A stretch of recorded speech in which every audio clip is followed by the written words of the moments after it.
I'm Yvonne Hamoud, registered social worker and owner of New Moon Counselling, but out of the office, I'm a mom, wife, daughter, sister, and friend. Join me each week as I sit with a special guest to discuss everyday things that impact our mental health.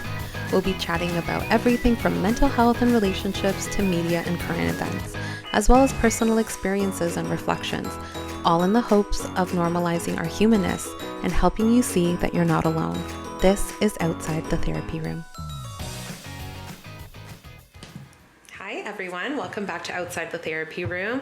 Today I am joined by Melissa.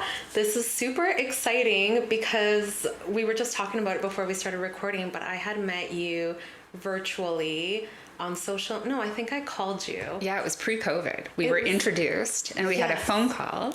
Yeah. And then this relationship moved virtual. It did. Mm-hmm. I called you because I had just started my practice. That's right. And I was like, hi, any tips for a newbie? And you were so helpful and so encouraging. And then, and then it moved virtual. And I feel like we've been cheering each other on virtually.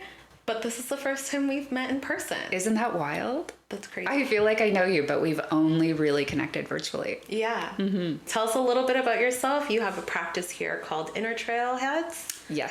Yes, I do. I have a group practice called the Inner Trailheads. I teach at Laurier in the addiction certificate program. So I do a lot of work around compassionate approaches to working with addiction. Mm-hmm. And then I am also a shareholder in a company called Alethea Psychedelic Assisted Therapy, where actually today's conversation around internal family systems really integrates nicely with psychedelics. So that's really cool. Yeah, a couple of different buckets, all very exciting. Yeah, and because we are outside the therapy room, did you want to share a little bit of yourself outside that business therapy space? Sure. We were chatting yesterday and I had shared that I had listened to a couple of your previous podcasts. Yeah. And I think that question of who you are outside of the therapy space is, well, you'll hear as this conversation unfolds, really difficult to answer because I've got so many parts, right? As complex human beings, I've got parts that love hiking and parts that, the daughter or the friend or all of those complexities, the richness to it. Yeah. Mm-hmm. And it actually, we talk about that in the identity episode where our therapist parts of ourselves shows up in the real world.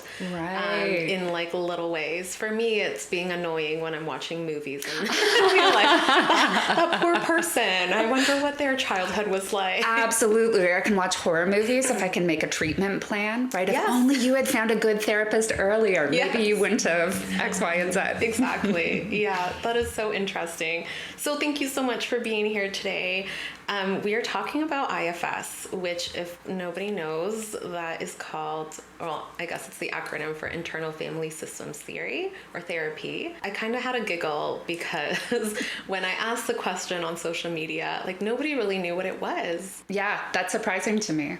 That's surprising to me because in my world, so many people are now familiar with it that sometimes I forget, right? It's a growing modality that I think more and more people are learning about, and movies like Inside Out really help to illustrate. And so it still surprises me that people haven't heard of it. It is interesting though, because we've gotten referrals being like, I'm looking for a therapist who specializes in IFS, or I want to start parts there, like, bringing in my different parts. And that's actually something that's initiated by the client. So I would say IFS is becoming, like it is growing, like you mentioned. Yeah, and I think when I have clients that reach out looking for IFS, oftentimes they're looking for something different than traditional talk therapy. Yeah. Right? They've tried a few of those approaches and it's been helpful to a certain extent, but they're wanting to try something different, and IFS is actually quite different, experientially quite different than other traditional talk therapies. Yeah. So let's start there. What is IFS? Yeah, so internal family systems, what it does differently is it rejects the notion that we are just one personality. And so that question that many, many clients come with is, who is my authentic self, right? And the struggle at being able to identify that. IFS actually looks at this idea of plurality or multiplicity. So instead of saying I am kind of one thing, instead, we look at we are complex human beings made up of all of these different parts of ourselves. Yeah. And so when I'm explaining it to clients, very often in those initial conversations, I'm asking permission to, can I be a parts detector? Can I start to notice these different parts of yourself that show up in these conversations?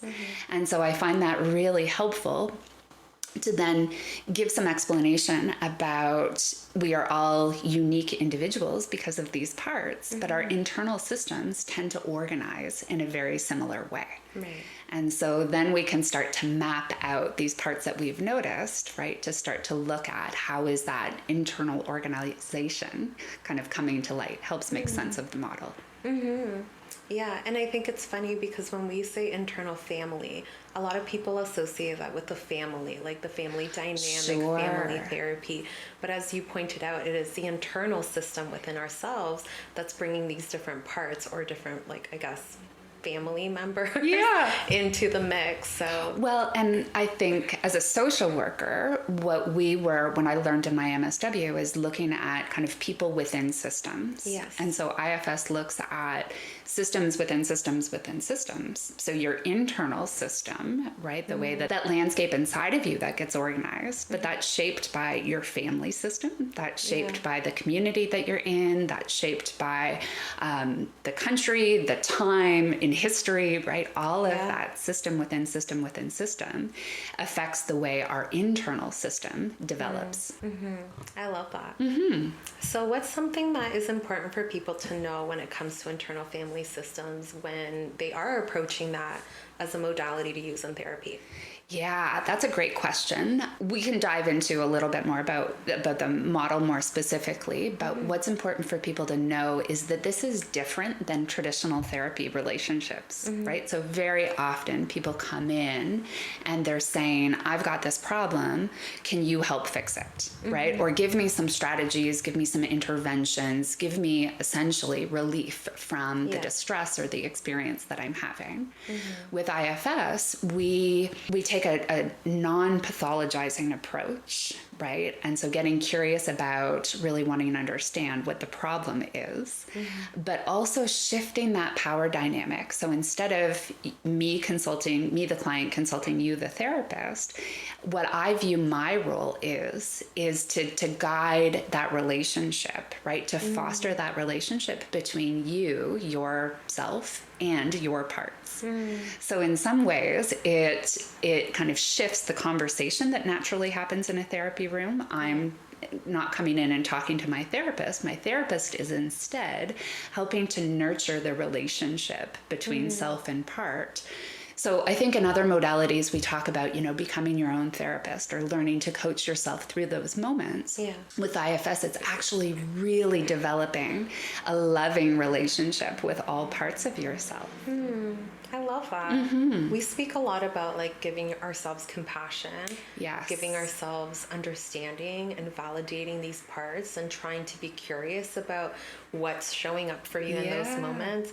And one thing that in the therapy room or even just me on my own, it's trying to identify those, sometimes I go in and I'm like, ooh, a part of me feels this way, but there's another part of me that feels this way. And that can be an opportunity to be curious about those different parts. Right. And thank you for naming that, because sometimes when we start talking about multiplicity, people are like, oh my goodness, are you talking about multiple personality disorder? Are you talking about, and certainly structural disassociation is kind of the far end of that continuum.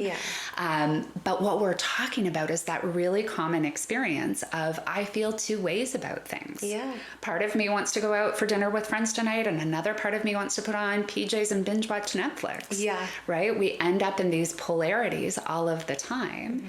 And so in the therapy room, when people are saying, I want to make this change, very often it's a part of them that's coming in and saying, that thing is problematic. It needs to be different, right? And our curiosity is to say, okay, let's understand why that thing, why that pattern exists, how that's happening. And that stuckness around change is a part of me wants it to be different, but another part of me has very valid reasons for why that's difficult to do. So when we talk about these parts, I mean, we always, not always, but most of the time look into our childhood and our experiences that we had growing up at any point. So is there, when you're doing this kind of work, is there a lot of parts that show up that are child parts? Always. And so what we're looking at, where this exploration really starts, is what's going on in the present. Right. And so a lot of those patterns that we find ourselves in, or those protective parts that show up, are often in response to early childhood stuff.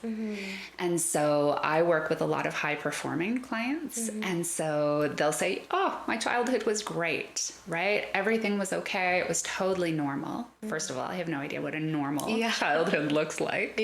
Right. But we're sometimes listening for events that happened, experiences that people had that left wounds. And sometimes those events are things that should have happened that didn't happen. And so instead of talking about trauma, sometimes I refer to those as love wounds, right? When kids are making a bid for connection, and for whatever reason, that connection isn't being returned, we end up developing wounds around, I'm not lovable, or I'm not good enough, or I'm not special, right? All of those wounds, we call them in IFS burdens that these young parts of us take on. And so when we get to know what's happening in the present, sometimes that feeling, right, that little 5-year-old who took on the I'm unlovable because mom's not paying attention to me, she's not available to me, right? There must be something wrong with me, that in the present day, those feelings get activated. Right? And can feel disproportionate to the situation that's actually occurring. So instead of like a 2 out of 10, they're experiencing it like a 10 out of 10 because this wound is so deep and has been reinforced. And so what we look at from IFS is some of those kind of core wounds. But then we start to get really curious about what are the protective parts that have shown up around that. I was just going to ask. And so with IFS, we can look at dividing them. And this actually isn't very important, but for people who have parts that are interested in kind of behind the scenes of this, is we can look at the parts of us that are proactive. We call these managers. And so these are the parts of ourselves that tend to run our day-to-day life, right? These are the parts of us that are trying to prevent that pain from being activated. So if I can be perfect, right? If I can do all of the things and never make the mistakes, or if I can be so helpful and generous to people, if I can add value, right? So these parts of us that live by the mantra of never again do I want to feel like that. What will it take to keep me out of it? And these parts are total rock stars, very often exhausted, burnt out, depleted, and they can't prevent 100% of that time from that wound being activated anyways. And so then we have reactive parts. And so reactive parts we often look at as firefighters. And so just like real life first responders, they are interested in making the pain stop. And we can think of those as almost existing like a hierarchy, right? Is that if I'm doom scrolling, if I'm binge watching TV, all of that can be an attempt to soothe the pain that I was just experiencing. If that doesn't work, these very clever reactive parts show up and say, okay, I'm going to escalate, right? I need more to soothe or extinguish that pain. And so that could be, I'm going to do some online shopping. I might engage in risky sex. I might start drinking or using my drug of choice. self-harm, suicidal ideation, right? All of that can be coming from these parts that are well-intended. I just need that pain to stop. Yeah. But the impact of some of their actions can cause further harm or further distress. Yeah. And so this is where we start to see not just parts, but how they relate to each other. Right? So these firefighter parts might show up, and for me could look like I'm going to eat all of the carbs, right? I am going to eat all of the delicious food to make that pain subside. Yeah. But I've also got a healthy part of me that wants to eat well and exercise. Yeah. And so when I wake up the next morning and this part has just eaten everything in sight, right? My healthy part is really pissed off at it. Yeah. It activates my critic. Right? And so then my inner critic starts to finger point over here to say, you're the problem. What the heck are you doing with all of this food? This needs to change. You need to stop. Now that part of me feels really ashamed of how it attempted to cope. Yeah. Right? And so more shame floods into my system. I'm not good enough. I'm not doing well. Right? And then the cycle continues because, of course, more firefighters show up to put that pain out. Yeah. So the beautiful thing about this is that we can start to get really curious about all of these different parts, how they relate to each other. But we also have in IFS what we call our self, right? So your self could be, your true essence, your wise mind, your spirit, your highest, most powerful self. There's lots of ways that we can talk about this. In IFS, we just talk about it as the you that isn't the part, right? This is your true essence. Yeah. And so the really great thing about having that is that your self can see all of those parts, but can serve almost as a mediator, can bring some harmony to that system to be able to lean in with a compassionate curiosity and say, I really want to understand why you're doing what you're doing, right? We hold that assumption that there are no bad parts. Yeah. That all parts have a positive intention, even if their strategies are totally bananas, right? Even if their strategies are causing harm, their intention, they always, always, always want something good for us. And so part of what self can offer is that deep healing. Right? When it develops a relationship with those protective parts, they can learn to trust self enough that they can soften and show that more tender, more vulnerable parts that they've been trying to keep safe, or that they've kind of kept locked up so the world doesn't see. Yeah. Right? And so self can actually offer healing in a way that protective parts have been trying to manage or cope.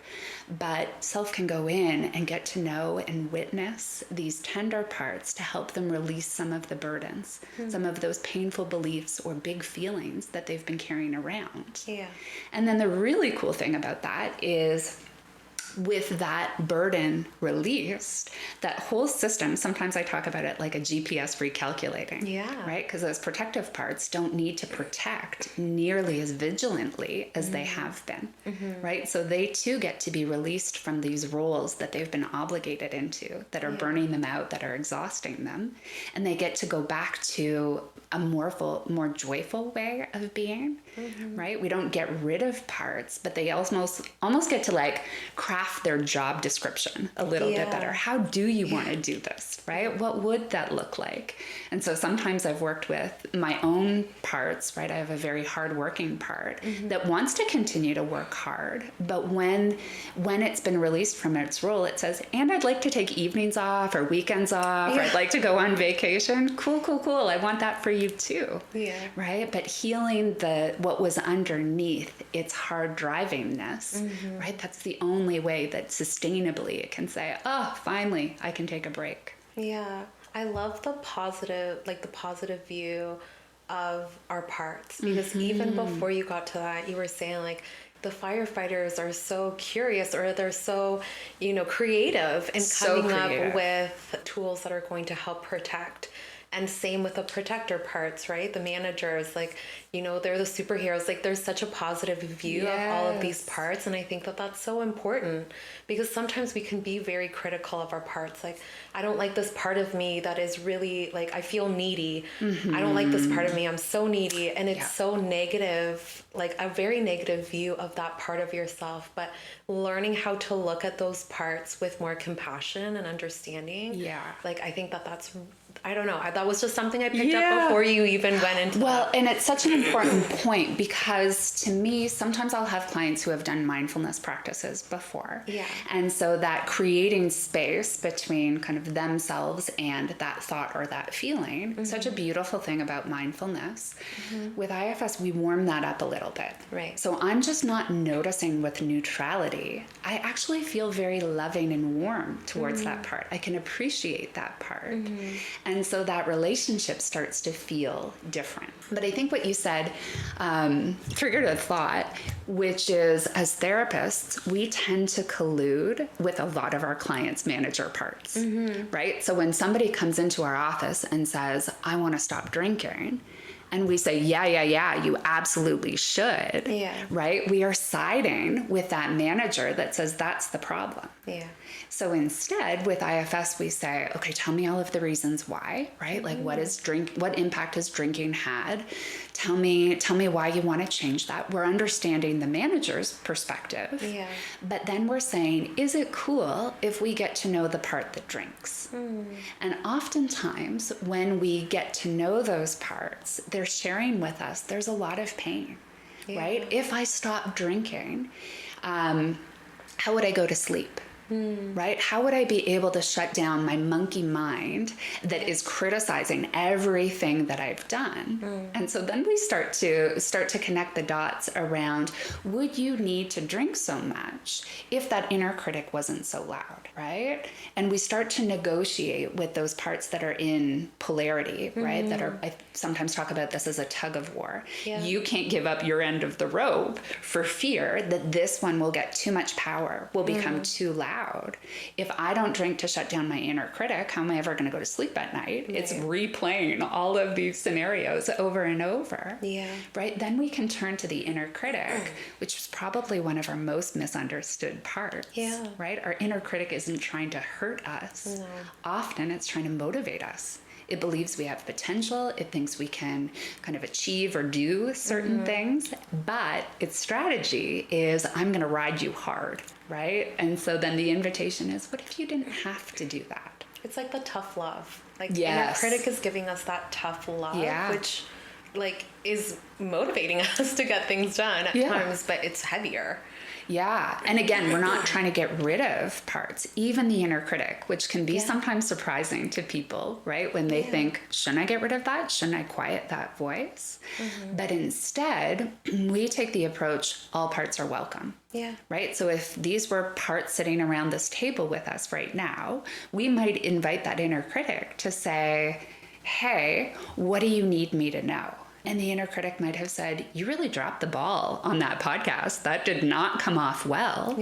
Right? And that little bit of information, when it's given to me, I get to be discerning about what of that is true, what of that is unrealistic expectations that you might hold for this, right? But I'm disrupting the way that the critic might directly criticize other parts of me. So often we look at, there's two parts. There's the part that does the criticizing, and there's the part that feels criticized, right? The part that feels ashamed. When we act as a mediator in there, we get to step in and say, hey, critic, you're making some good points. I could have prepared better for that, right? Tell me all about that. And then I get to be kind of the leader of this system, right? I get to take in that feedback and sort out what of that feels true. And then I also get to leverage the strength of all of my parts to say, I believe that they could have done a better job. What do we need to be able to make that happen for them? It's like a team effort. You're coming back with all your parts to try to make sure that the outcome or what you end up doing is the possible best situation for you. That's right. And it is great to try to get all of the different perspectives from our parts, because as I mentioned, like there are parts that have had like that love wound. There are parts that have experienced other wounds as they've grown up and been in different systems and different relationships and different environments, and kind of just having like creating space for that part to just share and open up about what its intentions are. So I love like the intentions piece too, right? This part isn't trying to hurt me. it's trying to do something, but what is it? Their intention. That's is it right. Safety? Is it compassion? Is it, need, survival, all of those things. Right. Yeah. You might appreciate this because I was listening to one of your earlier podcasts and you talked about the Marvel universe. Yes. Conversation I was having with a client the other day, we talked about this part's origin story. Yeah. So kind of like Batman. Yes. Right? Is that parents are killed, he decides he's going to avenge, right? And so our protective parts are very similar. And so when we get to know these protective parts, we're getting to know their origin story. Yeah. What was going on in your world that you needed to take on this role? What are you hoping that by doing this, what are you hoping it will achieve for me? How do you want me to feel? Right? And so very often people, when we get to know those parts, they will say, I want you to feel connected. I want you to feel happy. I want you to feel loved. Cool. Who's going to argue with that? Yeah. And then we can say to those parts, how are you trying to go about achieving that? Right? And they'll say, by being perfect, by always saying yes to everything, by working really hard, by overextending myself. And then we get to lean in with the same curiosity and say, how's that working for you? Yeah. Right? Because you look real tired, real exhausted. Yeah. Yeah. And then we get to also explore the fear of that. What are you afraid would happen if you stopped doing that? If you started saying no to people, what are you worried about? Oh, I'm worried people wouldn't like me. I'm worried I wouldn't be invited to things, right? So I have to keep saying yes. Then what we're getting at is what is the wounding underneath there? I'm worried that people wouldn't like me. I'm unlovable. They'll abandon me. I'll be rejected. Yeah. Do you have a part that feels that way? Of course. Of course. Yeah. And so then what we're doing is going back into, when did it start feeling that way? And being able to bring some healing to often those parts are really young, really tender, really vulnerable. Yeah.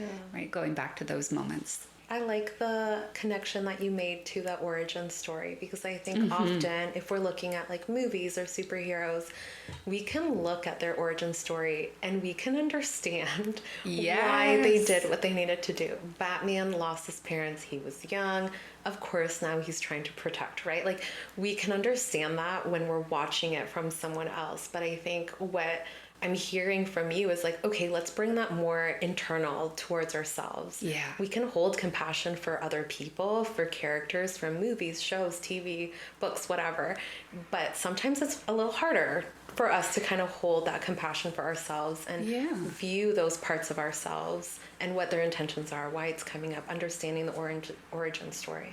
And that's what I really like about doing parts work, is it creates some space. So self-compassion is not different than compassion, right? It's exactly the same, but it's creating enough distance between me, the noticer, and those parts, that feeling, to be able to lean in and say, oh, it makes so much sense why you believe that. It makes so much sense why you're doing what you're doing. Doesn't mean I have to condone it, right? But I can understand it. Yeah. And so sometimes in trauma work, we talk about trauma explains but doesn't excuse. Same thing with our parts, right? Is that we can understand and strive to so deeply understand their intention. Frank Anderson once said, get to know the drinking, the drug using parts so deeply that you want to offer to buy them a drink. Like, don't do that. Right. Wildly unethical, but that's the level of understanding that we're striving for. To be able to say, oh, of course, that's what it's doing for you. That positive intention. I love that. And, sorry, go ahead. Well, these are my enthusiastic parts, Yvonne, right? That want to just jump in and tell you all of the things. Yeah. But one of the things that in my own system I've gotten really, really curious about when I work with clients is, how did you end up in the jobs that you're in? And so often we can trace back what you're good at as an adult very often became kind of a superpower, right? That was developed sometimes from a place of wounding. So I do a lot of work with therapists. I do a lot of therapy with therapists. I do a lot of coaching with therapists, but also a lot of helping professionals, nurses, teachers, first responders. And oftentimes, I'll just speak for therapists, I've met very few therapists that weren't parentified as children. Right? And so we have learned to be very, very good at attuning to the needs of other people. Yeah. And so left unchecked, what that means is we light ourselves on fire to keep everybody else warm. And so my needs don't matter. I need to be taking care of you. And so this is why I think it's so important for therapists to be doing their own work. Or else all of our fixing parts, rescuing parts, helping parts, all of the responsibility of that can lead to burnout, but also being the client on the receiving end, right? If your fixing part is showing up, what that risks me experiencing as the client is I am somebody to be fixed. Yeah. So with IFS, we're disrupting that, right? We're paying so much attention to our own parts as therapists to be able to show up with more of our own self-energy, our own presence, so that we can lean in with that compassionate curiosity, but that we can also start to nurture the right conditions for clients to be able to access more of their self so that they can start to develop the relationship with parts. That is so true. I feel like, especially for therapists, there's so many memes online of like, you know, when you've experienced trauma and so you become a therapist. Like, there's so much of that. And I mean, I can speak for myself that you're right. I was parentified. I immigrated here with my family and picked up English quicker. And I did kind of, you know, I was that role. I was like the translator, the, you know, checking over stuff, the one that's communicating for my family. But a lot of that passion and taking care of people came into my role as a therapist now, right? Well, and what a beautiful part of you that is, right? That caretaking part. Yeah. You probably wouldn't be where you are in your life without it. Yeah.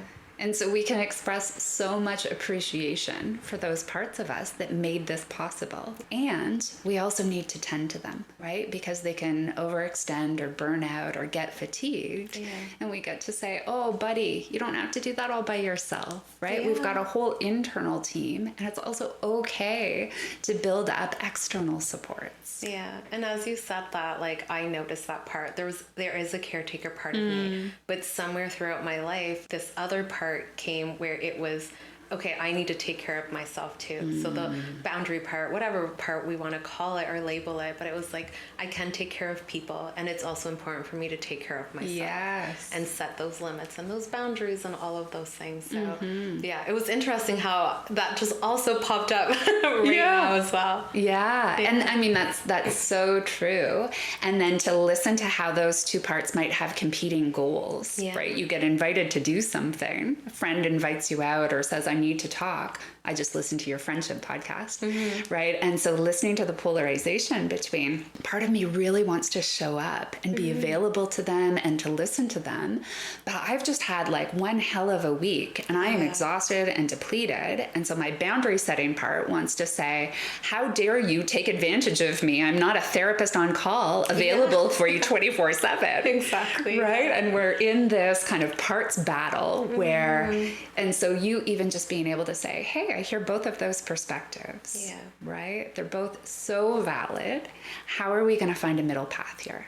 And so one of the IFS, we talk about these 8 C's of self. And one of them that is so valuable for clients is clarity. How often we feel conflicted about things, right? And it's often that slowing down and saying, okay, let's have an all parts meeting. Anybody that wants to weigh in on this decision, I'm here, I'm listening, let's hear about it. Yeah. And very often what that allows us to do is to take a much broader perspective. And with that comes some clarity, or the lack of clarity to say, I actually need more information about this. I need to sit and listen to this deeper for a little while longer until it becomes more clear. Yeah. So like the pause, the permission to sit still and listen. Yeah. In my head, I'm just imagining like this fun little parts meeting, and all the parts just look so different. That's just my own imagination. Exactly. One of the other 8 C's of self is creativity. Yeah. And so I find for myself that creativity really comes out in how I talk about it. And so knowing you, talking about Marvel and origin stories, right, that lands in your system. For other clients, when I work with CEOs, we sometimes talk about stakeholders, right? So you're sitting at the head of the table and we've got all of these stakeholders that are sitting around, right? What are their inputs? Let's make sure that they're all being heard, including that part of you that wants to say, I dissent, right? I disagree. We can recognize the value in pointing out where plans have the potential to fail. Yeah. And so that stakeholder analogy, I have other clients where we're really visual. And so sometimes they've made almost, it looks like Pokemon cards where they've drawn it out. Yeah. And they've named it and they put down like little pieces of information. Here's what this part is really good at. Here's what it's fearful of. Here's what it wants from me. Another client, I use a lot of Post-it notes. And so sometimes we'll be sitting in my office and we'll put Post-it notes. Where is this part in the room? How does this part relate to this part, right? And so we're paying attention both to the parts, but also, oh, these two can't be sitting next to each other. There is so much tension there. Yeah. So we're starting to listen to which parts are allied, which parts are in tension with each other, right? All of that creates the pause to be able to see things much, much more broadly. And then we can step in with that self-leadership. Again, with like the Marvel universe in my little head, it's like you're opening up more of like your internal world. Yes. Right? Like you're opening up this world inside of yourself, and there's so many different characters. Yes. And they all look so different, and they all have different strengths, different fears, different things driving them, different superpowers. Yes. Like, all of these things. And so I love that you are able to meet with your clients and use like the language or the analogies that sit well with them. And that's great also for recognition, because I feel like when we start talking about parts and when we start saying like, this part is in conflict with this part, where is your part sitting in this room? Our clients can give us like a funny look, being like, what do you mean? What do you mean my part? Where's it sitting? Like, I don't have another, like you mentioned, like, I don't have like, two personalities here. And so have you had that happen before where a client maybe is a little bit receptive, absolutely. But like, what's happening? What do you mean about these parts? Yes, because it can feel so different, right? When we start to use the language of parts. And what I do is I just drop that. Right? If it doesn't resonate, we don't talk about it that way. Yeah. And so for some folks, I'll say, what reactions are you noticing right now? Yeah. Right? What's coming up for you right now as we're discussing this? And so then we drop the language of parts and we can just say, oh yeah, there's some anger and there's some sadness. Now I know that we're looking at two different parts, but we don't have to talk about it that way. Yeah. If your anger could express, right? If your anger could really tell us what it's pissed off about, what would it say? How do you feel towards your anger? Oh, I don't like it, right? I need to make it stop. Immediately in my mind, I know there's another part that's joined this conversation that doesn't like the anger. Yeah. And so we can explore that too. So there's lots of ways. We don't have to get hung up on talking about it as parts, right? There's lots of ways that we can simply notice, that we can connect to them, but dropping the language, right? That's not important. So as we kind of have been looking at IFS and all of these different parts, the managers and the firefighters, what would you say this therapy is like, most useful for? Is it more, I'm assuming, individual therapy? Is it also used for couples? Everything. Yeah, everything. Yeah. And this is, I don't want to sound too evangelical about IFS, because there are some people where we do this work and they're like, you know what, this is too out there for me. This feels real woo-woo. I don't want to do this. Yeah. Cool.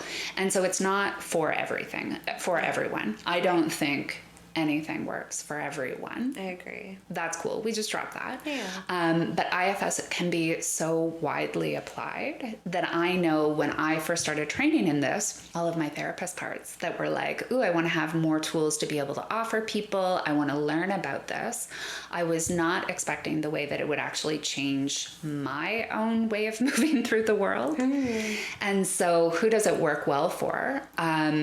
Addictions is fantastic, right? Because that cycle between the part that feels the part that's attempting to soothe pain, but that often evokes the critic, right? That often evokes these kind of managers who are like, we're going to crack down on my drinking, on my sex, on my addiction to food, on my screen time, right? If only I had more discipline, more control, right? So it can be really great for disrupting that. Of course, parts of us that feel depressed or parts of us that feel anxious. But I also find it really beneficial for general well-being when people come in and they say, you know, I'm not sure what my purpose is in life. Oftentimes those are parts that feel conflicted. What's blocking knowing that for you, right? So we can do some really cool work. But to your point of is it best for individual?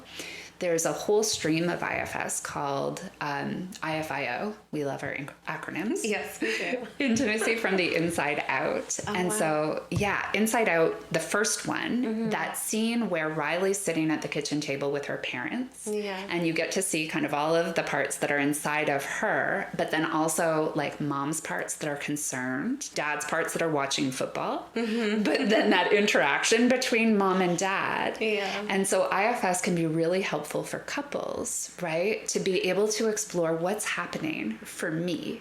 So it's almost like individual therapy is happening for both of them at the same time. Yeah. Where you and I actually, it's really beautiful. Not everybody on my Inner Trailheads team is trained in IFS, but we all speak in language of parts. Yeah.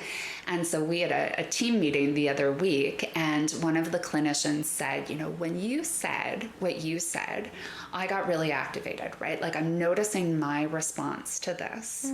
And so being able to speak for that part of me heard it this way. Part of me is trying to convince me that this is what you meant.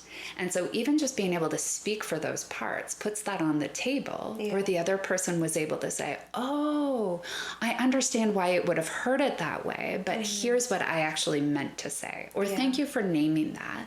Let me repair. And so it becomes such a beautiful way for people to start speaking about. And even with my girlfriends now, I'll say, oh my gosh, yes, there was a part of me that would love to go for a walk with you, but then a more responsible part that's like, I should finish up my notes for the week. It becomes such a gentle way of being able to name that internal conflict. Yeah. Part of me is really pissed off at you right now. The rest of me really loves you, right? But this part is really pissed off. Yeah. And so we can speak for, in a more nuanced way, the complexity of our inner experience. I'm imagining how helpful that would be for couples, because you're right. Even just like that scene from Inside Out, it's so common. Like that scene is so common in every day-to-day life, right? Like where somebody's trying to communicate something, the other person's maybe not hearing it the way that they hoped or wanted it to be heard. And so understanding like, well, what part of you is trying to communicate that right now? And is that part of him, the listener part or the compassionate part, are they there? Are they maybe asleep? Are they maybe not present in the moment? And like trying to, even just using the language of parts. We use it a lot here too. There's not all of us are like fully trained and certified in IFS, but we use the parts language as you mentioned in your team. Of course, it's so organic. It is so organic, and so I just imagine even just giving that to clients so that they can practice when they're at home could probably be quite beneficial. Well, and one of the really cool benefits, unintentional benefits, is the generosity that then people start to move through their life with. Because if I recognize that I have protective parts that have got activated, I now can see other people's protective parts that get activated. Yeah. And so even just being able to notice, ooh, your overthinking part is getting really loud, right? And I can see, I have a client, we call this his good lawyer. And so he's got a part that can get so defensive that wants to put together this like really strong argument of you are wrong because. And so that's really hard for his partner, right? And so his partner has now come to see that as, ooh, something's happening here for you that the lawyer has shown up, right? What's going on? What are you concerned about? What is it that you feel needs defending? And then what they're able to do is shift the conversation from protector to protector, which is often like you're doing this or you're doing this behavior, to moving it to a more vulnerable place of conversing. Oh, when you say that, right, I'm feeling all of this all of this rejection that's coming up for me. And so parts of me just want to pull away, right? Parts of me want to say, screw it, I'm done, I'm out. Yeah. But instead, when we can talk about that vulnerability, I feel like I don't matter to you, then we give people better opportunities to be able to repair that, to be able to meet that need in the way that our tender parts are longing for. And so, of course, all of this healing can happen in therapy, but the truth is we heal in relationship. Right? And so we heal in relationship, self to part, but also partner to partner, right? And so when we can speak for the needs of our young, tender, vulnerable parts, and people can attune to and respond to those, ooh, magic. Yeah. Right? That's how healing happens. Yeah, that's amazing. And again, like, just so useful in regular day-to-day life, regular conversations, because so often the protector is talking to the protector. Yes. Right? And then there's not really much going on because they both have a goal. And so when you are able to get to that more vulnerable place, like, that's where the magic can happen. That's where understanding all of those amazing things and reconnecting to those parts. So I love that. And creating just a little bit more space to be more curious about your own experience, but also more curious about other people. So if your protector's showing up really loud, instead of me engaging in that, I can say, I wonder why, right? And now we're having a different conversation that isn't judgmental.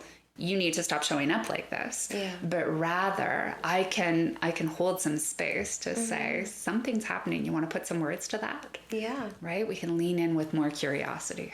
Amazing. As we talk about Inside Out, in Inside Out 2, I think there was a very clear scene of accepting all of her own parts. And that was closer to the end. She's having a panic attack. I know, spoiler alert. Thank you. If you haven't watched it, make sure you watch it. It's such a great movie for adults and for kids. Like, it was so, it's just so great. But in the one scene where she has the panic attack in the penalty box at her hockey game, and we see inside of her, we see all of these different parts, all of her emotions. They're all fighting for the sense of self. Banister thing that is up, and they're all trying to change it, and it wasn't until they let it go that it started becoming its own, and it started shifting and changing. And a lot of that came with the core beliefs, right? Like the belief that I'm not enough, but then it would switch to the belief that I'm a kind person, I am a good friend, like I want to achieve. Like, all of these different parts of ourselves were showing up in that scene. And so I just thought that was such a beautiful view of IFS in media, to just be able to show it in such a real way. Yeah, I love it. And that's such a powerful scene, and also a reminder we're not getting rid of them, right? None of those parts within Riley got kicked out, which is funny because in the beginning that's what Joy was trying to do. She was like blasting them away to the back of the mind. But that realizing, right, that connection with sadness in the first one, holding space, right? And learning that the intention of sadness is, this brings love and support, right? When I'm able to hold out that I'm feeling sad, the people that will love me, show up to offer that comfort. But if I'm walking around with this mask of, I've got it all together, I'm super strong and independent, right? Don't pay attention to me, then we don't get that love and support. And so I think Inside Out, both 1 and 2, did such a fantastic job saying all of these parts are welcome. And should anxiety be driving the bus? Probably not, right? But if we invite it, if we recognize what need it has, we can be attuned and responsive to, it's needing some comfort right now, right? It's gone too far into the future with all of these what if scenarios. It wants to protect us. It wants to ensure that there is no uncertainty, right? If I can figure out all of the scenarios. And we get to say, that's so tough because the human experience is uncertain, right? And you're never going to be able to figure that all out, but I'm going to be here with you every step of the way. You will never have to face that alone, right? That loving companionship, that connection that self to part can have, right? Can very often soothe those very anxious parts. And as you shared that too, at the end of the movie, Joy is driving the control panel and anxiety tries to come in with something, and Joy says, you know what, I think maybe it's time for you to sit on the couch. Yeah. And she sits on the chair and she shares like, what can you help us with right now? And then she says, oh, Riley has a test tomorrow. Great.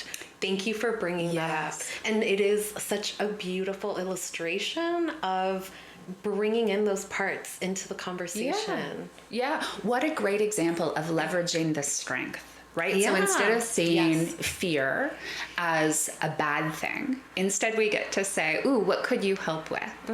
Right? And I'm going to task you with that. And sometimes we do need to be firm with our part, right? As I have a very enthusiastic part, a little sprinkle of ADHD, that when I'm doing things, it wants to, here's 1,000 things we can be doing. Yeah. And sometimes I need to be firm to say, cool. Those are all really great ideas, but I need you to sit down. Yeah. And in 45 minutes, when we wrap here, I will listen to you then, but take a seat, right? And so when we have that relationship with our parts, when that part trusts that I will come back in 45 minutes like I said I would, it is more willing to sit down. Yeah. But when we've been trying to, like joy and sadness, when it's been trying to get rid of it, then that part feels really ashamed. And just like kids, right? Don't tantrum, don't be loud. Yeah. What they end up doing is escalating. Yeah. Our parts often soften because what they're longing for is to be seen and understood by us. Yeah. When they know that we get them, and then we're firm and ask them to wait, right? Is that they can do that, knowing that they trust you enough that you will follow through, that you will come back to them. Oh, I love this conversation. I think it's such an amazing way to just view ourselves. And I think I was mentioning before we started recording that there's been so many parts of me that have shown up just with this podcast. Sure. Like the part of me that's like not wanting to fail, and the part of me that's embarrassed of like, you know, what if I share something and people think that I'm not who I am, or that, you know, I'm being silly or whatever. And, you know, the part of me that wants to succeed, like all of these different parts of me showing up. And yeah, it's just really cool to kind of look at all of those parts and understand them a little bit more. Yeah. And so it's such a good example where sometimes people will come in and say, I feel anxious. And sometimes it will be parts that are anxious, but sometimes it will be exactly what you just described. Yeah. There are a lot of parts of me that have gotten very loud right now. And so if we were in this room and those parts were people sitting around this table, all trying to make their point, which is, I want this to be successful. I hope nobody hears it. I need to do a good job. Don't screw this up. Yeah. If you were to walk into that room right now and all of these parts are being really loud, the vibe of that room might be overwhelming. Yeah. Right? And so sometimes when people say I'm feeling anxious, it's because they've got a part that feels anxious.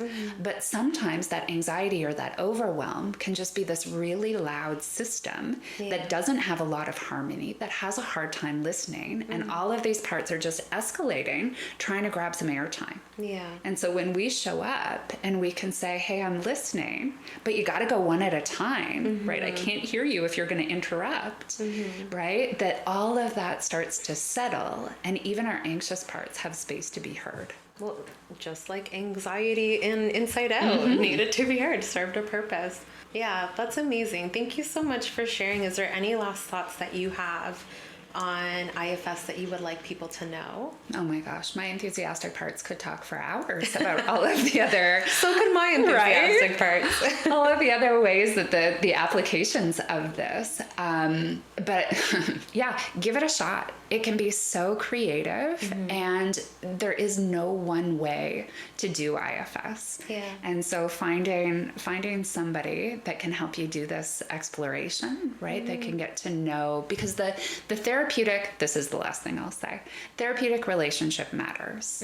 When I first started doing my training and going to my own IFS work, I reached out to a therapist who was not a good fit for me. And I thought I had a part that was like, well, maybe it doesn't matter if this is all internal anyways. And so this therapist she was trying to help me identify my thinking part.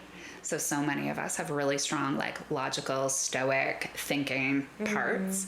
And so this therapist was like, oh, Melissa, I noticed your thinking part is showing up. But it was so irritating to this part of me to be named as a part, right? It thought, I am you. I am the thing. Yeah. And so even to be named as a part felt so dismissive and devaluing to it. That I couldn't continue to work with that therapist. I needed to find somebody else that where we started was just heaping on a whole lot of love and appreciation for that thinking part, right? To really let it know you are so special and so valuable, and Melissa wouldn't be able to do what she does without you, and you will always have a seat at the table, and you contribute so much, and could you soften back and allow some space for other parts to be heard? But that therapeutic relationship really matters in terms of having that feel kind of safe enough. And a lot of that has to do with the therapist's own self-energy. Yeah. So for all of the therapists that are listening, do your own work, right? Yes. Your own healing creates more of your availability, your presence, your compassionate curiosity. And at the end of the day, that's what matters. And it's so important, that therapeutic relationship. I mean, we're probably broken records here with our clients, with the people we talk to, but like, it's definitely, that is what's going to make therapy successful. Yeah. Whether it's an IFS therapist or another therapist who practices a different modality, it's important that you feel a sense of connection to them. And as you mentioned, like, that safety in that, right? And I've given my clients permission to call out if they think a part of me has gotten activated. So one client in particular who has a lot of loud inner critic is that I will invite him to notice, do you feel judged by me right now? And if you do, let me check to see if there is a part of me judging, because sometimes that happens, right? And if so, that's my responsibility. I need to tune into what is that part trying to alert me for. And then I get to, this just happened this week where I got to speak for a part of me that was really angry with how a client was being treated. And so I said to her, I'm just sitting with this part of me that is so pissed off because you deserved so much better than what you got. And so that is not, we are not, Buddhist monks in our self-energy 100% of the time. Our parts show up in that therapy conversation. But what this client had said in return was, thank you for feeling that. Thank you for naming that. That feels so validating. Yeah. And so sometimes we can share our own parts when it's intentional. I'm smiling so big because I had a very similar situation like that with a client where, again, same, they're being mistreated, and I care so deeply about my clients. And I shared in that moment, I'm like, I'm sorry, I need to pause for a second because I'm feeling really angry at the fact that you're mistreated that way. Yes. And they responded with the same thing. Right. But here's the nuance to this. And I know you're trying to wrap this up, and I will ask my enthusiastic part to wind down here. We could talk for hours. But here's the nuance to it that I think a lot of therapists or a lot of helping professionals, let me even expand that, is we have very empathetic parts. Yeah. And so empathy is not the same thing as compassion. Empathy that comes from a part that resonates when you share that thing. I feel my own pain. I'm not actually feeling your pain. I'm feeling my pain that resonates with that. And so empathy can be fatiguing because if I'm invited to sit in my pain unhealed over and over and over, it invites my protective parts to show up. Yeah. And so where this happens for therapists, you say something, my pain got touched on, all of my protective parts that want to make that better show up to fix your pain so that I can feel okay. Whereas compassion, we might have a little bit of that empathy, but that wound has been healed sufficiently enough that I can stay with enough space to be able to say, oh, I see that pain for you, right? And I can continue to witness that with you, and I can have a desire to want to help you with that, but I don't need to jump in and fix it or resolve it for you.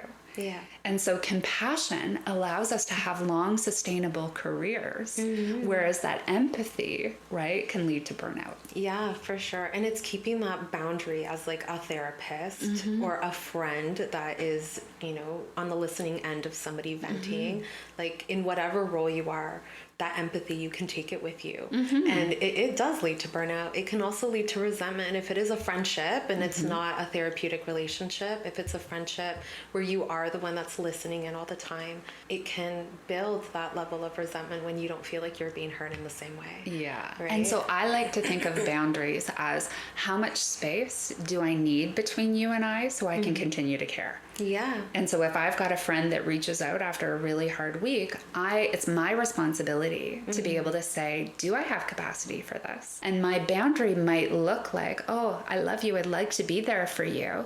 I can't do that tonight. Can we go grab a coffee tomorrow morning? Yeah. Right? And so that boundary is just how much space do I need in order to continue to care for you? Exactly. Like I said, we could talk for hours. We might need to have you back in here. But thank you so much for my pleasure. everything that you have shared. Pleasure. This has been so fun.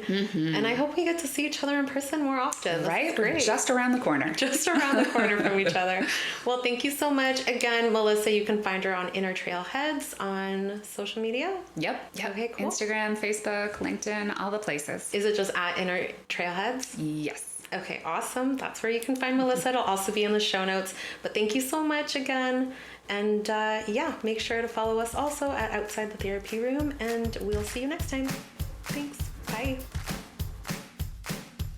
Thank you for listening to Outside the Therapy Room. This podcast is intended for educational and entertainment purposes only. If you reside in Ontario and are interested in working with one of our therapists, please visit our website in the show notes. If you reside outside of Ontario, a quick Google search or search through Psychology Today will help you find a therapist near you.